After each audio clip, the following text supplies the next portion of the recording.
What is up, everybody? Welcome to DFS by the Numbers. These are my full card breakdown and predictions for UFC 284. We have Islam Makhachev going against Alexander Volkanovski. I need all the wins, yeah. Harder than all that is. You better move, you might get knocked out. Knocked out. You better move, you might get knocked out. Knocked out. You better move, you might get knocked out. And we are back breaking down a very good pay-per-view card here in UFC 284. We have 13 fights to talk about. We have the main event, the lightweight championship between Islam Makhachev, Alexander Volkanovski coming up from featherweight. Should be a great fight there. And then we have the interim featherweight championship between Josh Emmett and Yair Rodrigues. So two really good fights up top. And yeah, I think there's a lot of great prelims I'm looking forward to, and just looking forward to a pretty solid card here in Perth, Australia. Before we get started and get into it, if you guys can please leave a like on the video, subscribe to the channel. Getting really close to 19K. I think we're like 100 away or so from 19K. If we can make one big push, maybe we can get that by the time these fights starts. If you do enjoy the content and you are not subscribed, be sure to subscribe. And if you are new, please consider hitting that subscribe button. It does go a long way. Other than that, it is a pay-per-view card, so we're going to do the significant strike contest as always for every pay-per-view. To enter the contest, first, leave a like on the video. Second, subscribe if you have not already. And then third, comment down how many significant strikes you think that Islam Makhachev and Alexander Volkanovski are going to combine for. First place gets $25. If there's a tie, the tiebreaker goes to the person that did comment first. So be sure to comment down those significant strikes. Now is also a great time to sign up on DFSbythenumbers.com. We're starting off the year pretty good, 3-0 in terms of winning and losing weeks. The most popular option is that $10 betting option. With that, you get access to my UFC stats model, what you see on Fridays and Saturdays. First notice on all bets, I do have 2 bets right now, going to add quite a few today as well. My betting article that comes out on Friday, I break down all my bets. I give my Hail Mary parlay, my prelim parlay, and my main card parlay, and then I talk about some other leans as well. And then I also do a full card breakdown and best bet article. It typically comes out on Wednesdays, where I break down the entire card. I give my prediction, the round, the method, and then the confidence rating, and then I give my best bet for each and every fight on the card. But that might come out a little bit earlier since I'm pretty ahead this week. And then, yeah, other than that, access to Discord and all that good stuff. Just a ton of stuff on there at dfsbythenumbers.com. Be sure to check it out if you have not already. And yeah, I think that's about it. You can follow me on Twitter, DFS_numbers, Instagram, DFS by the numbers. If you have any questions, comments, concerns, and like always, I'm going to go live on Friday at 7 o'clock p.m. Eastern Time, and then Saturday, 1 hour prior to the prelims for Best Bet. And we have a very good Best Bet lined up for Saturday. But I say we get into it. And we're going to start with the first fight on the card. And we have Zabaira Tukhugov going against Elves Brenner. We have Tukhugov, who is 32 years old, 5'8", with a 68-inch reach, 25-1 and 2-2-1 in his last 5 fights. Elves Brenner, he is 25 years old, 5'9", 13-3 and 3-2 in his last 5 fights. So I did put the odds up on the screen here, but the odds are, of course, subject to change throughout the week. Tukhugov, he opened up a minus 500 favorite. He's currently minus 600. And then Elves Brenner opened up plus 375. He is currently plus 400. Tukhugov is the biggest favorite on the card, and I can definitely see why. I went and watched Elves Brenner, and I just wasn't impressed with the guy. I mean, he has 3 losses. He has not fought the best competition. I'm not in love with the striking. What he is he's a grappler. He's a very good grappler, very dangerous grappler, but it just seems like not only is this a massive step up in competition for Elves Brenner, but it's just a terrible stylistic matchup. Like Tukhugov, he's a decent fighter. He's fought really good competition. Taking a look at Tukhugov's fights, he's going out there and beating guys like Ricardo Ramos. He has a win over, Kevin Aguilar. Douglas Silva de Andrade beat him as well. Losses to very good fighters. Hakeem Dawodu, Renato Moicano, and had that draw against Lerone Murphy as well. So he's fighting the much better competition here. And in terms of how this fight plays out stylistically, Tukhugov's going to be the much better striker here by a mile. And I like the power of Tukhugov. Tukhugov does have a couple knockouts in the UFC. He has a ton of knockdowns in the UFC. Like, this guy hits pretty hard. He was piecing up Ricardo Ramos in his last fight. I think, Brenner's going to have nothing for him on the feet. And for Brenner to have success, he's going to have to try to take down Tukhugov, and good luck doing that, right? Tukhugov has like a 100% takedown defense. Nobody's taking this guy down. If anything, it's going to be Tukhugov taking Brenner down, because Brenner does not have any takedown defense at all. He's comfortable off his back. So, yeah, I see why this line's getting smashed. I see why people are putting Tukhugov in their parlays. This should be Tukhugov, pretty much all day. Outside of a Hail Mary submission off Brenner's back, I don't see Brenner getting this done. So I like Tukhugov. I actually like Tukhugov to knock this guy out, and I like him to do it in the very first round. I think he's going to go after him early, and I think he's going to knock him out in the first round. So give me Tukhugov to win. Give me Tukhugov to win by first round knockout for the first fight of the night. All right, next we have Jamie Mullarkey going against Francisco Prado. We got Jamie Mullarkey, 28 years old, 6 foot with a 74-inch reach, 15-5, and 3-2 in his last 5 fights. Francisco Prado, 20 years old, 5'10" with a 71-inch reach, 11-0. Obviously 5-0 in his last 5 fights. Let's take a look at the odds here. Jamie Mullarkey opened up -250, currently -270. Francisco Prado opened up +210, and he's currently +230. So yeah, another newcomer here, and Francisco Prado, unlike Elvis Brenner in the last fight, right? I do like what I see from Francisco Prado. The guy's only 20 years old. He's not fought the best competition, and he's looking very good, so it's kind of hard to see how good this guy actually is, and this is going to be a very big step up in competition for Prado, but Prado's super dangerous. Like, on the feet, he swings hard, he hurts guys on the feet, and then he has solid wrestling as well. When he gets to fight down to the mat, he's very dangerous there also. The thing I don't like about Prado is a couple things. The first thing, like I said, he is taking that step up. The second thing I don't like about Prado, he's taking this fight on short notice. And then the third thing I don't like about Prado is he does, slow down as the fight goes on. And I guess the fourth thing I don't like about him is he's very hittable. I think Jamie Mullarkey is very hittable as well, which is why I think this matchup's dangerous for Mullarkey, at least early on.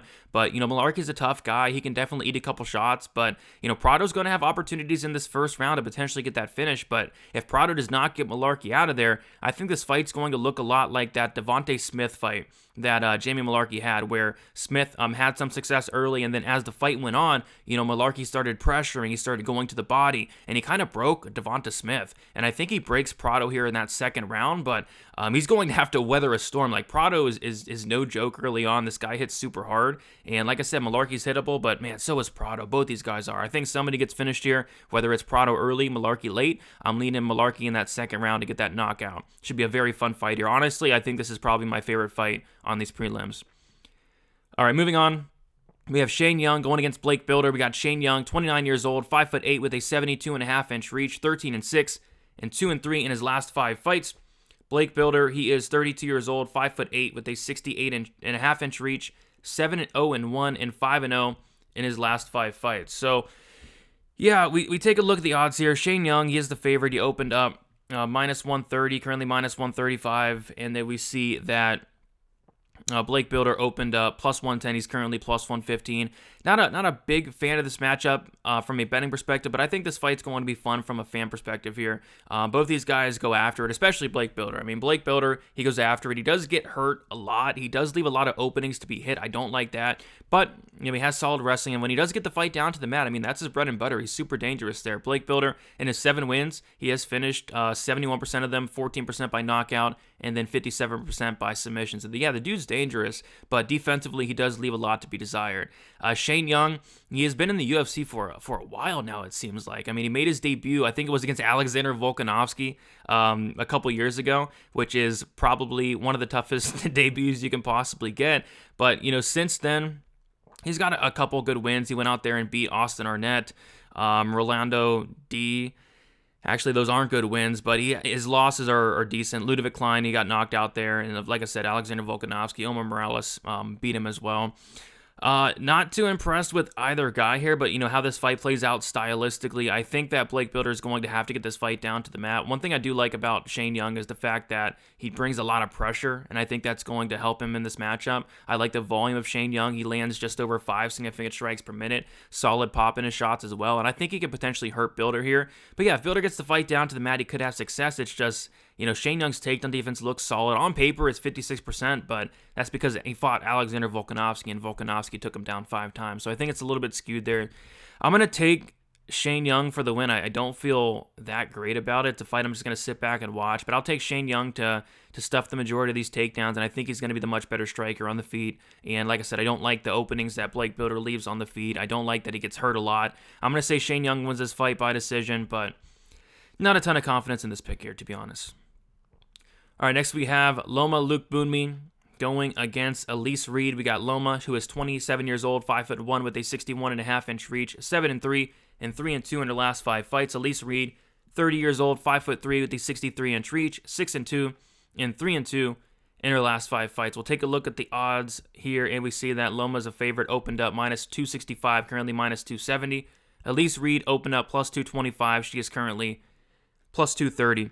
And yeah, I like Loma here quite a bit. Honestly, I think Loma's going to have the advantage everywhere. At distance, I think that's where Elise Reed is going to have the most success, I'd say. But even then, I do favor Loma there. It's just going to be in the clinch where Loma's going to have a significant advantage. Loma, when she's in the clinch, her Muay Thai is no joke. And in the clinch, she's landing elbows nonstop, hard elbows.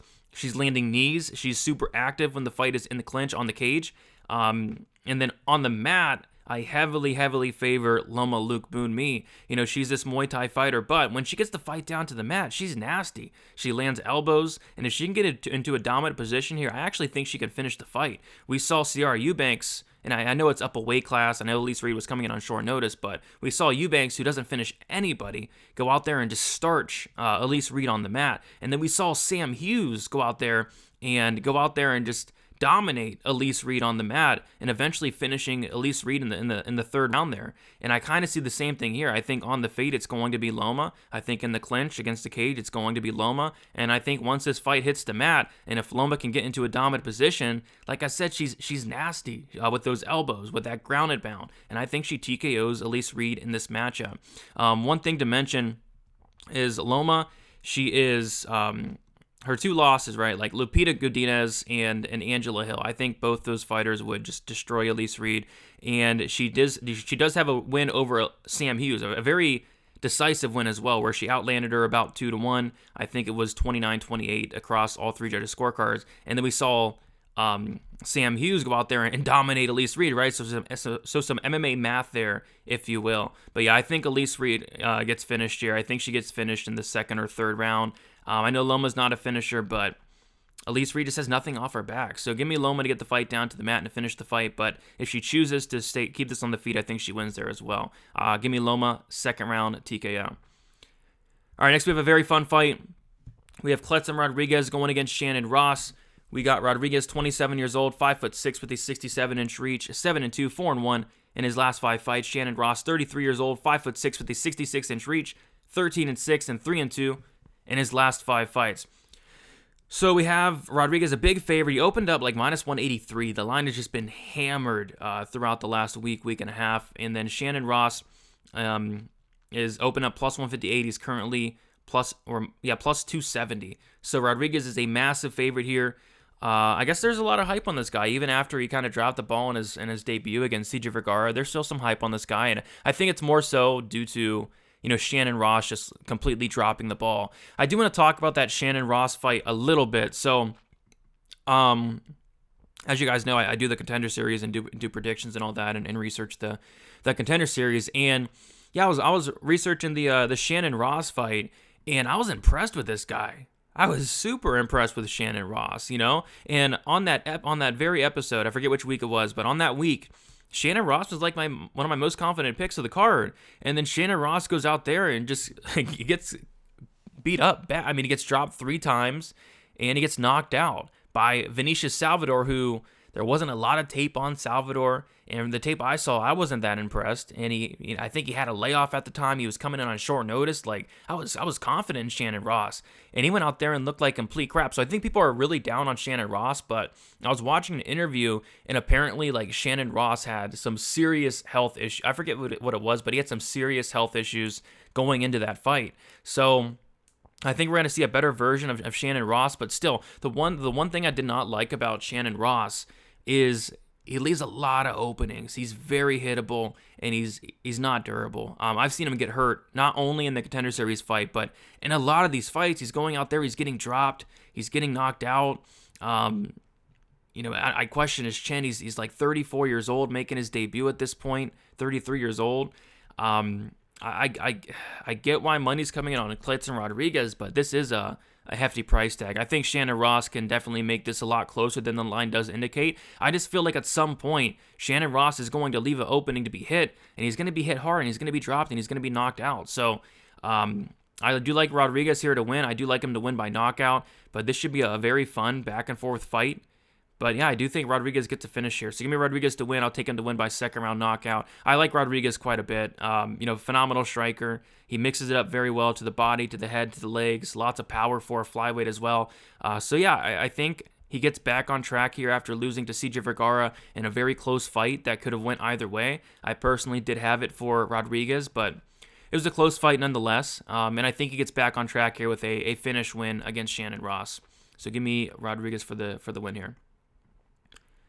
All right, next we have, I think this is, the closest line fight on the card. We got Josh Culibao going against Melsik Baghdasaryan. We have Culibao, 28 years old, 5'10", with a 73-inch reach, 10-1, and 1, and 3-1 in his last 5 fights. We have Melsik Baghdasaryan. He is 31 years old, 5'9", with a 70-inch reach, 7-1, and 5-0 in his last 5 fights. So yeah, like I said, the closest line fight on the card. We got Culibao opening up plus 110, currently minus 115. Baghdasaryan opening up minus 130, currently minus 105. And I think it's closely lined for a reason. I like both these guys quite a bit, especially Josh Culibao. I think Josh Culibao is super underrated. He came in here in the UFC making his debut against Jalen Turner, up a weight class on short notice, and got finished. He was a massive underdog against Charles Jourdain. Arguably won that fight, honestly, but ended up being a draw there. And then he goes out there and beats Shainis Nurdenbeke, which that win aged very well. And then he went out there and pulled off the upset against Sungwoo Choi in a very, very fun fight there. So yeah, I think Josh Culibao is really good. It's just, this is a matchup where, I would like to see Josh Culibao get the fight down to the mat here. It's just I don't know if I can trust him to do that. Josh Culibao, he's 0 for 11 on takedown attempts thus far in the UFC. And Melsik Baghdasaryan, he actually does have solid takedown defense. So, when it's on the feet, it's going to be Melsik, who I think is the better striker, at least early. The problem with Melsik is he does tend to slow down as the fight goes on, and that's why this fight, I think, should be line close, because Melsik, I do see him winning the first round. It's just, what's he going to look like in that second and third? I will say that he does slow down, but he's still able to kind of fight through it. The volume is still there, and, I really do like the volume of Melsik Baghdasaryan, landing over 6 significant strikes thus far in his 3 UFC fights between the Contender Series and the Anglin fight and the Souza fight. Whereas Josh Culibao, he's landing only 3.06 significant strikes, and he's also absorbing 3.06. So yeah, I think Josh Culibao is a really good fighter, but in a fight where I think it's going to stay on the feet the entire time, it's just, I got to go with the better striker in Melsik Baghdasaryan. Like, if Baghdasaryan had incredible cardio, I'd be much more confident in picking him here. But he doesn't have the best cardio, and he does slow down. So it's a tough one. I think it's line close for a reason. No strong lean one way or another, but I'm going to take the better striker, who I think is the better striker with more tools on the feet, and that is going to be Melsik Baghdasaryan here. I'll take him to win by a very close and competitive decision. Honestly, probably a split decision here. Okay, next we have Jack Jenkins going against Don Shainis. We got Jack Jenkins, who is 29 years old, 5'7", with a 68-inch reach, 10-2, and 5-0 in his last 5 fights. Don Shainis, 31 years old, 5'6", with a 67-inch reach, 12-4, and 4-1 in his last 5 fights. Jack Jenkins, pretty big favorite here. Opening up minus 300, currently minus 335. Don Shainis opening up plus 240, currently plus 275. Yeah, I wasn't extremely impressed with Jack Jenkins, but I do think he has a pretty solid skill set. I really like the striking of Jack Jenkins. I think he has solid offensive wrestling, and I think he has solid defensive wrestling, good takedown defense, which he's going to need here. Don Shainis is, lately he's been a freaking wild man. He's going out there trying to get the fight down to the mat early and often, and when he gets the fight down to the mat, he's super dangerous with the ground and pound. It's just the level of competition, man. He went out there and beat Jay Ellis just a couple fights ago. I think that was like 3 or 4 fights ago when he beat Jay Ellis. If you're going out there and fighting Jay Ellis, that really tells you all you need to know about your level of competition. Yeah, that was 4 fights ago. Went out there and beat Jay Ellis, and then he went out there and got a knockout win against, just low level, like a 9-7 dude, like a 16-8-1 dude. Beat a 3-3 guy last year. Lost to a 12-7 dude. The level of competition's not great for Don Shainis, but I think he's a fun fighter. I think he's a very fun and exciting fighter, and I just don't know if he's UFC caliber, though. And, is he going to go out there and take down Jack Jenkins and finish him like he's doing to these other guys outside the UFC? No, it's not going to happen. Jenkins is a solid fighter. He really is. I don't think he's amazing by any means, but he's a solid fighter with a solid skill set. So I think Don Shainis is going to come out here like he always does, like a madman. He's going to try to get the fight down to the mat, and I think he may. I think he may take down Jenkins, once or twice. But, as the fight goes on, what is Don Shainis going to look like? Is he going to be able to keep up that pace for 15 minutes? I don't really think so. So I'm going to say it's going to be a storm that Jenkins is going to have to weather, but don't really see him having much trouble with that. I think Jenkins is probably going to take over as the fight goes on. Maybe a late finish here for Jack Jenkins, but I'll say Jenkins by decision.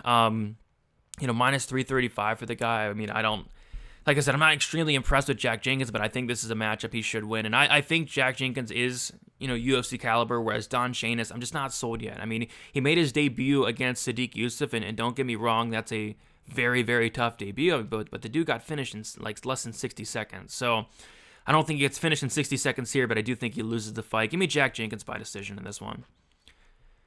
All right, next we have my least favorite fight on the card. I'm not looking forward to this fight. But I think every other fight's pretty dang good. But this fight, I don't know, I'm not feeling it. We got Tyson Pedro going against Modestas Bukauskas. We have Tyson Pedro, who is 31 years old, 6'3", with a 79-inch reach, 9-3 and 3-2 in his last 5 fights. Modestas Bukauskas, 28 years old, 6'3", with a 78-inch reach, 13-5 and 2-3 in his last 5 fights. Tyson Pedro is a really big favorite. He opened up as an even bigger favorite. So Tyson Pedro, I forget when it was. I think it might have been like a couple days ago though, but last week. Pedro opened up minus 1,000. Minus 1,000, and now he's minus 235. So that line moved quick. Bukauskas opened up plus 700. He's currently plus 200. I'm not a big fan of Bukauskas at all. I don't think this guy is that great. He came into the UFC. I think he went 0-3 in the UFC. Had a decision loss to Olszewski, got knocked out by Roundtree, and causing that injury to have him take some time off. And then he also, I think he did get a win. He beat that one dude, Michailidis. Yeah, he beat Michailidis with that weird finish where there was elbows and Michailidis fell out of the cage. So he did get a win, but I mean it's against Michailidis. And then he did go out there and he lost to Jimmy Crute as well by knockout. So 1-3 in the UFC, but his win was against Michailidis. I don't know if we can count that one. But yeah, I'm just not impressed with the guy. I mean, the guy for a light heavyweight, he's out there. He's a point fighter. He's going to try to go out there and outstrike you across 15 minutes, maybe knock you out. But he doesn't have a ton of power. And he's a guy that can go out there and win some minutes. He can win some minutes. He can outland you. But he's someone that can give it. You just can't take it. I mean, the guy's been knocked out multiple times, not only inside the UFC, he's been knocked out outside the UFC as well. And Tyson Pedro, he's dangerous. Tyson Pedro's dangerous everywhere the fight goes, whether it's on the feet, he has a ton of power, and if the fight does hit the mat, he has a really good submission game as well. I just want nothing to do with this fight. I'm not, like I said, I don't like Modestas Bukauskas at all, but I'm not going out there and laying chalk on Tyson Pedro, who's super low volume, who has looked really good as of late, but he looked good against Ike Villanueva, and he looked good against Harry Hunsucker, both who are cut at this point. And then the win before that was Saperbeg Safarov. That was back in 2018. His last 2 losses, Shogun Hua back in 2018, Ovince St. Preux back in 2018. Yeah, I don't like either guy here, really. But in terms of making a pick, I think Pedro knocks him out at some point. But this fight's going to look close, if not Bukauskas probably winning the fight up until he gets caught, because I think Pedro at some point is going to land a big shot, and I don't think Bukauskas is going to take it. I mean, Bukauskas got knocked out by Jimmy Crute, the grappler. I'm not no disrespect to Jimmy Crute. I think he has great striking, but Jimmy Crute is primarily a grappler, and we'll talk about that matchup very soon. But yeah, I think Pedro has enough power to knock this guy out, and I'll say he does it in the first round. But like I said, I'm not looking forward to this fight. I'm not a big fan of either guy, but I am a big fan of this main card. We're about to get to the main card here. If you have not already, be sure to smash that like button and subscribe to the channel. Trying to reach 19K, maybe by this week, maybe by the end of this week. But we have Jack Della Maddalena going against Randy Brown. We have Jack Della Maddalena, lots of hype on the dude. 26 years old, 5'11" with a 73-inch reach. He is 13-2, 5-0 in his last 5 fights. Randy Brown, he is 32 years old, 6'3" with a 78-inch reach, 16-4 and 4-1 in his last 5 fights. So Jack Della Maddalena, big favorite here. Opened up minus 350, currently minus 300. Randy Brown opened up plus 285, currently plus 250 here, and I think Randy Brown is going to be a very popular dog this week, just due to the odds, right? Like, I think Randy Brown is getting pretty disrespected, but we can expect, some wide odds here because, like I always say, hype drives the line, and there's a lot of hype on Jack Della Maddalena, and I think that hype is absolutely warranted. I mean, this guy is only 26 years old. He's made a ton of improvements throughout his career. Like, this guy started off 0-2 in MMA and has went out there and won his next 13 fights, 12 of them of which coming by finish. He's super dangerous. I love the forward pressure and the hand speed and the power. Like, I've seen multiple people this week already say that Jack has no power. Like, what are you talking about? How does Jack have no power? He has a ton of power. Like, he's going out there, he's hurting these guys. He's damaging these guys. When he's fighting these guys, you can see their faces they're busted up. And then he's a guy that goes out there and he's going to eventually land a big shot, hurt you, and get you out of there. I like how Jack mixes it to the body as well. I think there's a lot of things to like about Jack Della Maddalena. And there's a lot of things to like about Randy Brown. Like, Randy Brown, he's huge for the division. He's going to have a 4-inch height advantage. He's going to have a 5-inch reach advantage. And this is going to be a step up. This is going to be a very good test for Jack Della Maddalena. He went out there and he knocked out Ramazan Emeev, right? And I was like, okay, cool. I think this guy's the real deal. I would love to see Jack Della Maddalena take a step up in competition. Next thing you know, they're giving him Danny Roberts. I'm like, what's going on? Why are you taking a massive step back? This is the rightful step forward for Jack Della Maddalena. And I think Randy Brown could potentially have success, with that length, that range. But, one thing about Randy Brown I question is the durability. He does leave openings to be hit.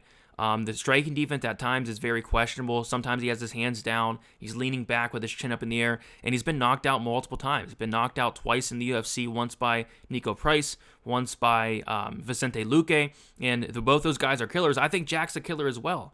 I think Jack has a ton of upside at only 26 years old, and I think he does close the distance here and knock out Randy Brown.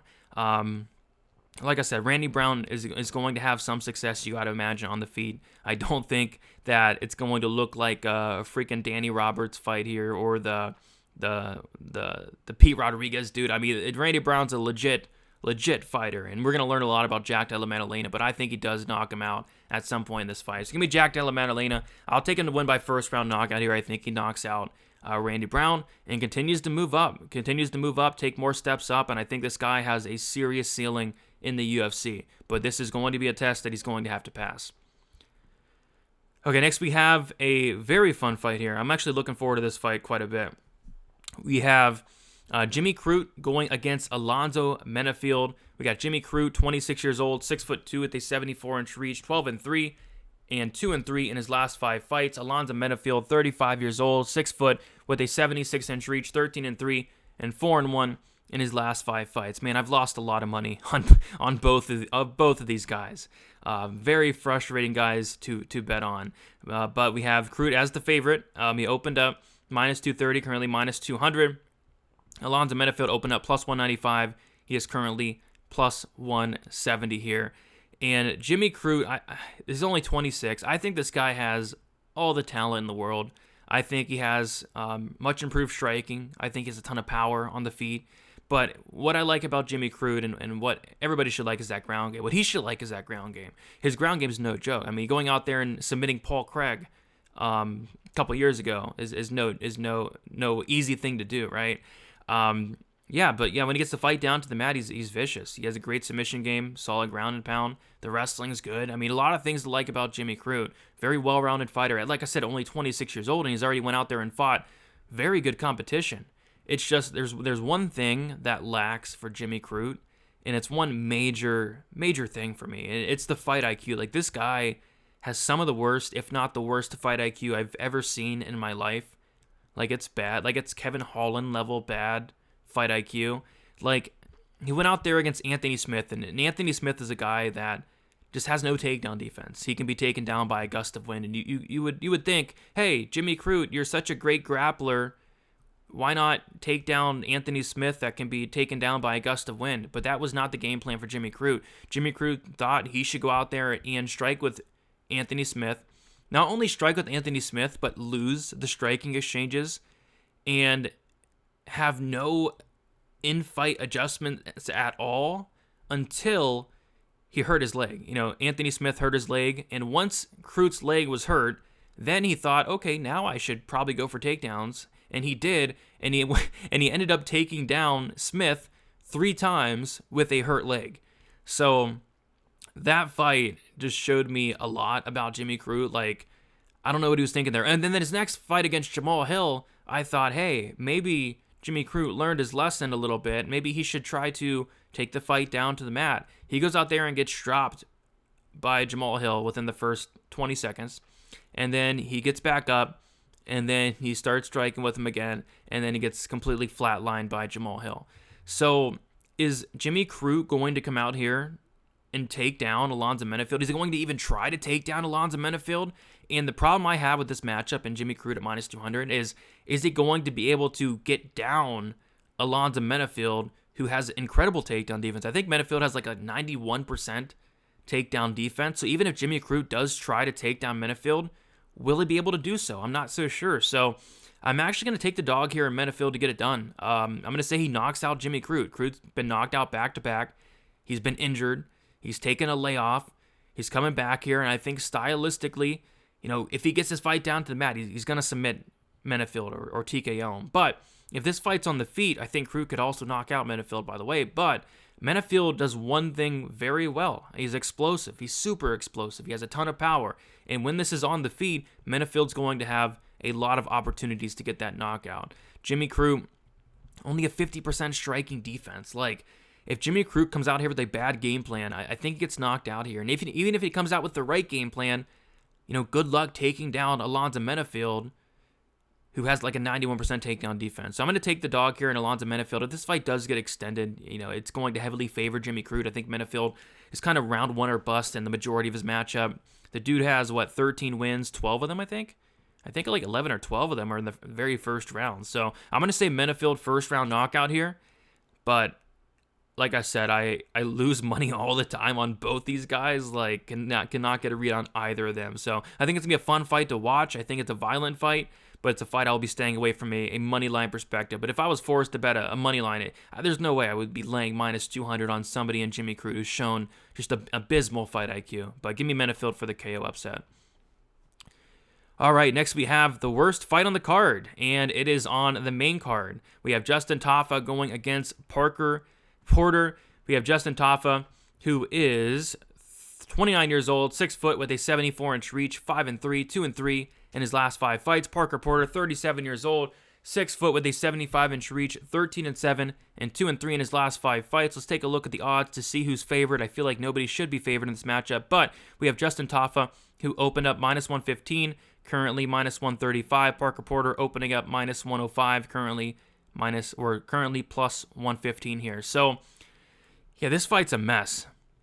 This fight is a mess. I mean, let's take a look at the careers of both guys thus far in the UFC. So Justin Tafa came into the UFC, so he has 8 wins now. I think he was he 3-0? I think he might have been 3-0 coming into the UFC, right? And he's facing Yorgan De Castro. He goes out there and gets knocked out against Yorgan De Castro in the first 2 minutes.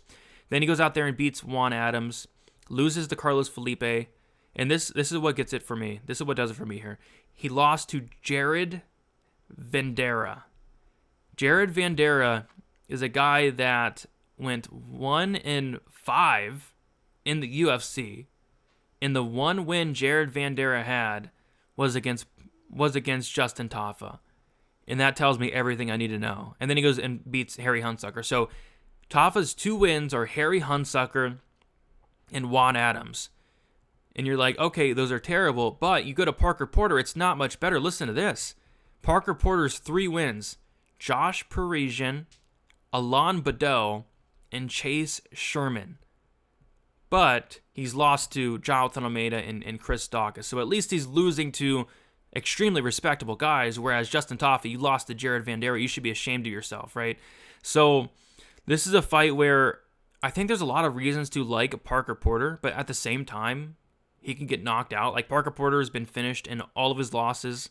Well, he had that DQ loss, but he's been knocked out 3 times. He's been submitted 3 times, and Justin Tafa has a lot of power. So Tafa can knock him out, but there's a lot of reasons to like Parker Porter. He's going to be the higher volume fighter.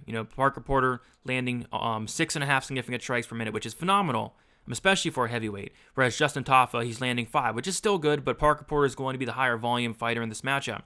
On top of that, Porter has good cardio for a heavyweight, I'd say. I don't think his cardio is phenomenal or nothing like that. I think he has good cardio from heavyweight standards, whereas Tafa, I think his cardio is not bad as well. I got to favor Porter there. Tafa's going to have the power here. Porter's going to have the volume, the minute-winning ability. And Porter, on top of that, most importantly, he's going to have all the grappling upside in this matchup. All of it.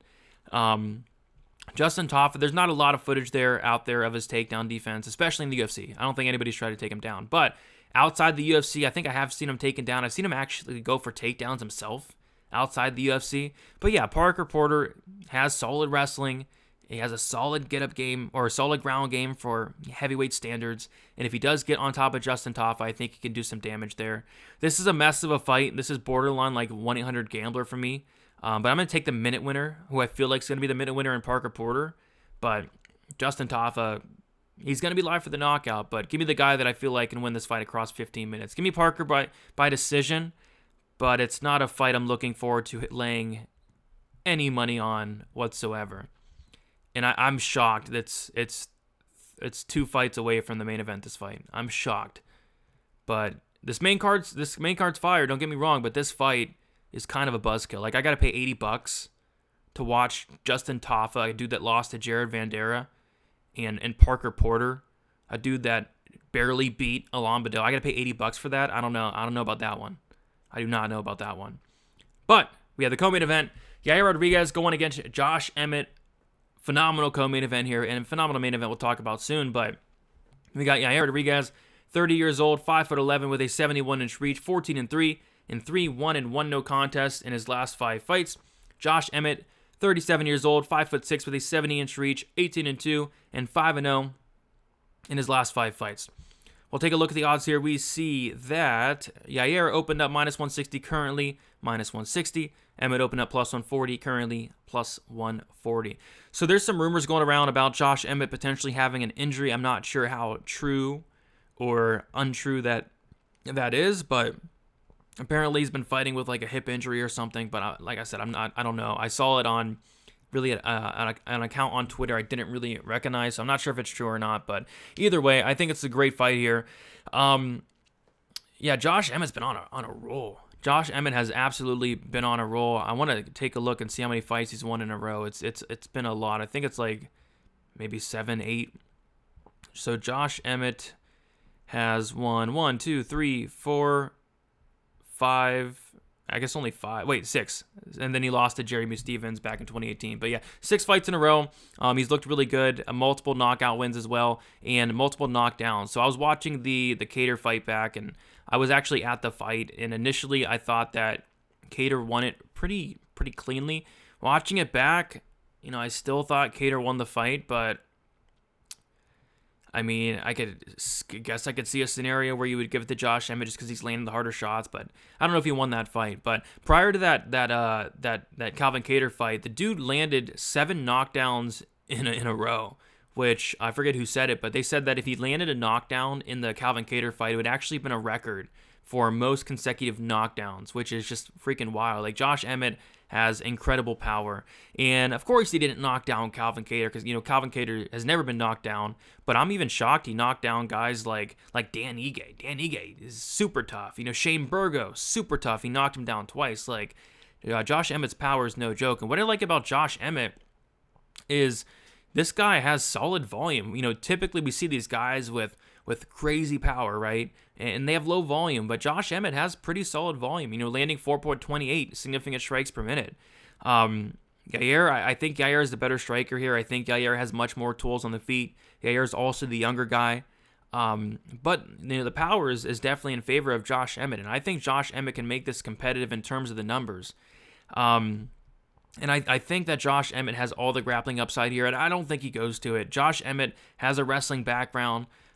Good wrestler. He's a good wrestler. It's just the last time we saw him go for a takedown was back in 2017. He also had that fight against Scott Holtzman, where he showed off that incredible wrestling, getting 8 takedowns, but since then he's not really looking to take anybody down. So I don't expect that here. I expect this fight to play out on the feet for 25 minutes, where To be honest, I think it's close. I think it's close. I think it's going to be a very close fight. I think it's going to look a lot like the Kattar fight, honestly, where Yair probably does a little bit more on the feet, but it's going to be Josh Emmett that's going to have the bigger moments. He's going to land the harder shots. He might even get a knockdown as well. So it's a fight that I feel like can go either way. I'm gonna pick Josh Emmett here for the upset win. I'm gonna take him to win by decision, but I think it's gonna be a super close fight.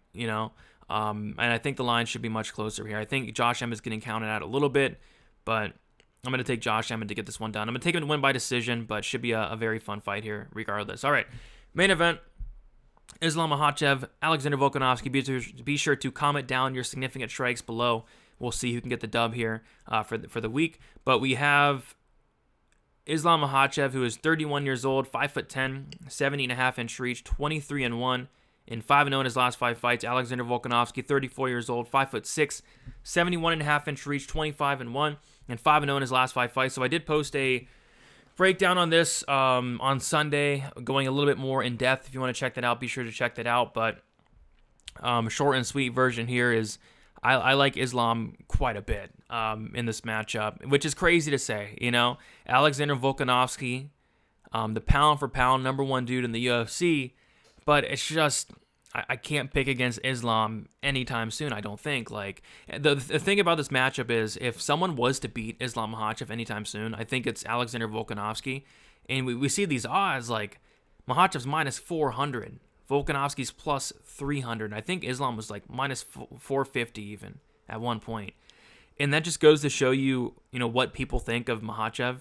And another reason is, how good this guy is. So, yeah, Volkanovski's phenomenal. He's an incredible striker, really good takedown defense, really good get-up game. But the thing about Volkanovski is he's coming up a weight class. He's coming up to lightweight here. He's going to be undersized. He's going to be at a 4-inch height disadvantage. Makhachev's going to be the much, much bigger guy here. And I think that's a problem. Like, Volkanovski's showing great takedown defense and a great get-up game against these featherweights, but, is he going to show a great takedown defense and get-up game against not only a lightweight here in Makhachev, but Islam Makhachev, right? So I just struggle to see a world where Volkanovski stuffs all these takedowns. It's not going to happen. Like, Brian Ortega was taking this guy down. Brian Ortega, who's an incredible grappler, but, not the best wrestler, never has been. Islam Makhachev is going to get this fight down to the mat, and when he does, Volk probably pops back up, once or twice, but Islam's going to stick to him, and eventually he's going to get him down, and eventually Volk's not going to get up. Volk is not going to get up. So I like Islam here. I actually like Islam to sub Volkanovski. I know Volkanovski showed a lot of toughness in the Ortega fight, the ability to get out of a couple deep submissions, but I think eventually Makhachev is going to catch him in something here. And I don't know, if Volk pulls off this upset, that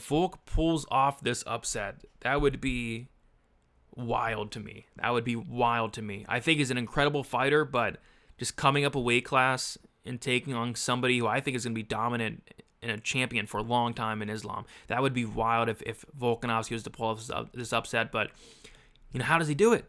How does he win this fight? Is he going to stuff takedowns from Makhachev and win 3 out of the 5 rounds? I don't see it. Is he going to knock out Islam Makhachev? I think it would have to be a knockout. But is he going to knock him out?